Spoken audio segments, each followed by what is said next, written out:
Right ఇక breaking news చూస్తున్నాం. రాష్ట్రంలో ఈ నెల 26 నుంచి రైతు భరోసా పథకాన్ని అమలు చేసేందుకు తెలంగాణ సర్కార్ కసరత్తు చేస్తోంది. ఈ మేరకు మార్గదర్శకాలను విడుదల చేసింది. అన్నదాతలకు పెట్టుబడి సాయం కింద ఏడాదికి ఎకరానికి 12,000 ఇవ్వనుంది. అలాగే భూమి లేని నిరుపేదలకు ఏటా 12,000 ఇచ్చి వారిని ఆర్థికంగా ఆదుకోవాలని నిర్ణయించారు. భూభారతి పోర్టల్లో నమోదైన సాగు భూమి విస్తీర్ణం ఆధారంగా పట్టాదారులకు రైతు భరోసా సాయం అందనుంది. ఇక సాగులో లేని భూముకు పెట్టుబడి సాయం ఇవ్వకూడదని మార్గదర్శకాలు ఇచ్చారు. ఆర్ఓఆర్ పట్టాదారులందరూ రైతు భరోసా పథకానికి అర్హులని సర్కార్ ఇప్పటికే స్పష్టం చేసింది. ఆర్బీఐ నిర్వహించే డీపీటీ పద్ధతిలో రైతు భరోసా సాయాన్ని రైతుల ఖాతాలో జమ చేయాలని ఆదేశాలున్నాయి. రాష్ట్రంలో వ్యవసాయాన్ని లాభసాటిగా చేయడానికి కాంగ్రెస్ ప్రభుత్వం కట్టుబడి ఉందని సీఎం తెలిపారు. రైతులకు పంట పెట్టుబడి సహాయాన్ని అందించడం ద్వారా గ్రామీణ అభివృద్ధి, ఆహార భద్రతకు తోడ్పడుతుందని తెలిపారు.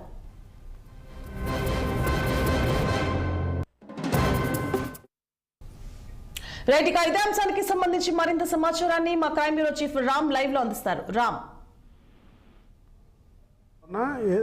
ఈ నెల 26వ తేదీ నుంచి రాష్ట్రంలో రైతాంగానికి అమలు చేయబోయే రైతు భరోసా పథకానికి సంబంధించిన మార్గదర్శకాలు ఈరోజు ప్రభుత్వం జారీ చేసింది. ముఖ్యంగా ఏదైతే గతంలో ధరణి, ఇప్పుడు ఎన్ఐసి సంబంధించిన భూభారతి పోర్టల్ ఉందో, భూభారతిలో సాగుకు యోగ్యమైన భూములకు మాత్రమే రైతు భరోసా కింద ఆర్థిక సాయం చేసేందుకు ప్రభుత్వం సిద్ధమైంది. ఈ నెల 26వ తేదీ జనవరి 26 రాజ్యాంగ అవతరణ దినోత్సవం సందర్భంగా ఇస్తామని చెప్పి కూడా ముఖ్యమంత్రి రేవంత్ రెడ్డి ఇటీవల జరిగిన క్యాబినెట్ సమావేశం అనంతరం ప్రకటించడం. అయితే రైతు భరోసా పథకం కాంగ్రెస్ పార్టీ అసెంబ్లీ ఎన్నికలకు ముందు గత బీఆర్ఎస్ ప్రభుత్వం ఇస్తున్న 10,000 రూపాయలని 15,000 రూపాయల సంవత్సరానికి ఆర్థిక సాయంగా పెట్టుబడి సాయం చేస్తామని చెప్పి కాంగ్రెస్ పార్టీ ఎన్నికలకు ముందు చెప్పింది. కానీ ఇప్పుడు కేవలం 12,000 రూపాయలు మాత్రమే ఈరోజు ఇస్తామని చెప్పి ఆర్థిక పరిస్థితులు బాగాలేని దృష్ట్యా ఈ 12,000 రూపాయల ఆర్థిక సాయం చేస్తున్నాము. రైతులందరికీ కూడా ఇప్పుడున్న రాష్ట్ర ఆర్థిక పరిస్థితులు, గత బీఆర్ఎస్ ప్రభుత్వం ఎన్ని లక్షల కోట్లు కొల్లగొట్టింది, ఎన్ని లక్షలకు అప్పులు చేసిందని చెప్పి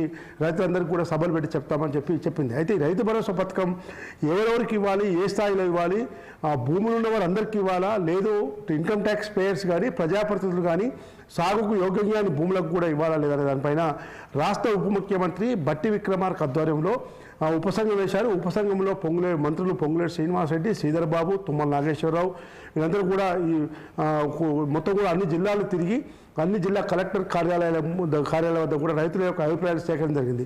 మొత్తం మీద ఎట్టి పరిస్థితుల్లో కూడా సాగుకు యోగ్యమైన భూములను ఎట్టి పరిస్థితుల్లో కూడా రైతు భరోసా ఇవ్వము, సాగుకు యోగ్యమైన భూములకు మాత్రమే రైతు భరోసా ఇస్తామని చెప్పి ఈ నెలలో జరిగిన రాష్ట్ర క్యాబినెట్ సమావేశం అనంతరం ముఖ్యమంత్రి రేవంత్ రెడ్డి చెప్పారు. అదేవిధంగా భూమి లేని వ్యవసాయ పేదలకు కూడా సంవత్సరానికి 12,000 రూపాయలు, అంటే 6 నెలలకు 6,000 రూపాయలు ఏదైతే జాతీయ గ్రామీణ ఉపాధి హామీ పథకం కింద జాబ్ కార్డు ఉందో ఆ జాబ్ కార్డులో ఉన్న వారికి కూడా కుటుంబంలో ఏ ఒక్కరికి భూమి ఉన్నా వ్యవసాయం లేని పేదలకు రైతు భరోసా రాదు. ఇందిరమ్మ ఆత్మీయ భరోసా కేవలం ఎట్టి పరిస్థితుల్లో కూడా గుంట భూమి లేని వాళ్ళు ఆ జాతీయ గ్రామీణ ఉపాధి హామీ పథకం కార్డు పొంది ఉండాలని చెప్పి కూడా స్పష్టం చేయడం జరిగింది. గత బీఆర్ఎస్ ప్రభుత్వంలో పంట పండించని భూములకు, పొరమొక్కు భూములకు కూడా ఈ రైతు భరోసా ఇవ్వడం వల్ల దాదాపు 21,000 కోట్ల 22,000 కోట్ల రూపాయలు రాష్ట్ర ప్రభుత్వం మీద ఆర్థిక భారం పడింది. ఇప్పుడు అలా కాకుండా అనేక జాగ్రత్తలు తీసుకుంటాము. ఖచ్చితంగా జిల్లా కలెక్టర్లు ప్రతి అప్లికేషన్ పర్యవేక్షించాలి. అదేవిధంగా కింది స్థాయి రెవెన్యూ డివిజన్ అధికారులు కానీ ఇంకా రెవెన్యూ అధికారులు కానీ నిజంగా సాగుకు యోగ్యమైన పంట పండించే భూములకు ఎవరైతే అర్హులు ఉన్నారో వాళ్ళందరికీ కూడా రైతు భరోసా ఇచ్చే విధంగా కూడా చర్యలు చేపట్టాలని చెప్పి ముఖ్యమంత్రి రేవంత్ రెడ్డి, అదేవిధంగా రైతు వ్యవసాయ శాఖ మంత్రి తుమ్మల నాగేశ్వరరావు, ఈ విధంగా ఇతర మంత్రివర్గం అంతా కూడా ఈరోజు పెద్ద ఎత్తున కసరత్తు చేస్తూ ఉన్నారు.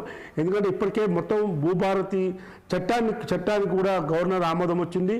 గతంలో ఉన్న ధరణి ఏదైతే ఉందో టెర్రాస్ సంస్థ, ఐటీ సంస్థ ఈరోజు ధరణి పోర్టల్ను నడిపింది. ఇప్పుడు అది గత నెలతో క్లోజ్ అయింది. ఎన్ఐటి, నేషనల్ ఇన్ఫర్మేటిక్ సెంటర్ ఏదైతే ఉందో ఎన్ఐసి, ఆ ఎన్ఐసికి ఈరోజు రెవెన్యూ సంబంధించిన భూలెక్కలు ఇవ్వడం జరిగింది. ఇప్పుడు ధరణి స్థానంలో భూభారతి చట్టం ఏదైతే వచ్చిందో ఆ భూభారతి చట్టము పరిధిలో ఉన్న రికార్డులో యోగ్యమైన సాగుకు యోగ్యమైన భూములకు మాత్రమే పంట సహాయం కింద సంవత్సరానికి 12,000 ఇచ్చేందుకు ప్రభుత్వం సిద్ధమైంది. అయితే ఈ 12,000 రూపాయల ఆర్థిక సాయం కూడా వచ్చే సంవత్సరం నుంచి ఇప్పుడు వచ్చే కొత్తగా పంట పండించే రైతులకు మాత్రమే ఇస్తామని చెప్తుంది. అయితే గతంలో కాంగ్రెస్ పార్టీ కాంగ్రెస్ పార్టీ అధికారంలోకి వచ్చి సంవత్సర కాలం డిసెంబర్ 7వ తేదీ నాటికే సంవత్సర కాలం పూర్తయినప్పటికీ గత మధ్యలో యాసంగి పంటకు ఇవ్వాల్సిన రుణమాఫీ కూడా రైతు భరోసా కూడా ఇవ్వలేదు. కాబట్టి ఇప్పుడు బకాయిలు ఉన్న రైతు భరోసా కూడా పూర్తిగా ఇవ్వాలి, 15,000 రూపాయలు ఇవ్వాల్సిందని చెప్పి బీఆర్ఎస్ పార్టీ వైపు ప్రధాన ప్రతిపక్షంగా ఉన్న బీఆర్ఎస్ పార్టీ ఆందోళన పిలుపునిచ్చింది. ఈ నెల 17వ తేదీన వికారాబాద్ జిల్లాలో, 21వ తేదీన నల్గొండ జిల్లాలతో పాటు ఇతర జిల్లాల్లో కూడా పెద్ద ఎత్తున ఈరోజు అన్ని జిల్లాల్లో కూడా రైతులను కలుపుకొని రైతు సంక్షేమం కోసం బీఆర్ఎస్ పార్టీ గతంలో ఏ విధంగా పాటుపడిందో అదేవిధంగా రైతు సంక్షేమం కోసం ఈరోజు కాంగ్రెస్ పార్టీ ప్రభుత్వం కూడా పాటుపడాలని చెప్పి మాజీ ముఖ్యమంత్రి కేసీఆర్ బీఆర్ఎస్ పార్టీ శ్రేణులకు ఆ దిశగా రైతు సమస్యలపైన రైతు భరోసా కోసం ఆందోళన నిర్వహించాలని చెప్పి కూడా బీఆర్ఎస్ పార్టీ శ్రేణులకు పిలుపునిస్తున్నారు. కాబట్టి ఈరోజు కాంగ్రెస్ ప్రభుత్వం ఖచ్చితంగా 15,000 రూపాయలు ఇస్తామని చెప్పి ఎన్నికల్లో చెప్పింది. ఎట్టి పరిస్థితుల్లో కూడా రైతులను మోసం చేయొద్దు, ప్రతి రైతు కుటుంబానికి రైతు భరోసా ఇవ్వాలి. అప్పుడు రుణమాఫీ విషయంలో కూడా కాంగ్రెస్ పార్టీ మోసం చేసింది. దాదాపు 44,000 కోట్ల రూపాయలు రుణమాఫీ చేస్తామని చెప్పి అసెంబ్లీలో 31,000 కోట్లు బడ్జెట్ను పెట్టి తర్వాత కేవలం 18,000 కోట్ల రూపాయలు మాత్రమే 2 లక్షల కుటుంబాలకు మాత్రమే ఈరోజు రుణమాఫీ చేసింది.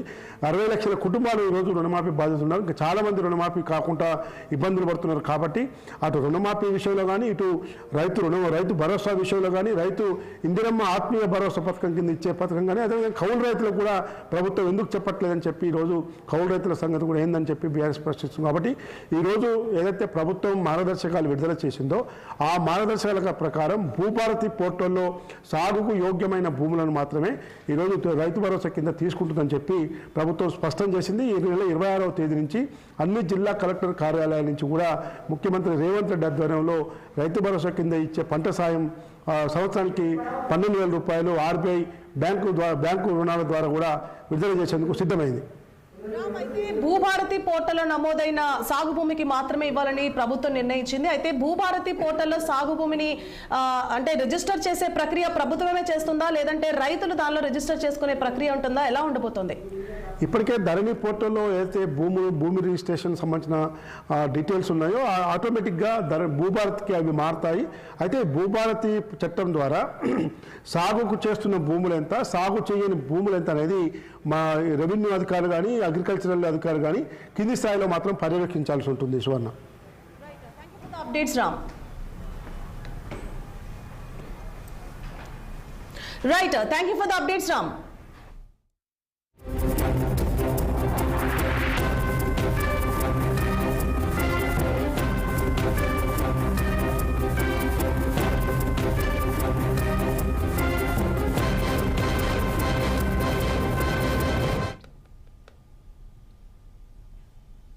రైట్, ఇక వైసీపీ నేతలకు ప్రజా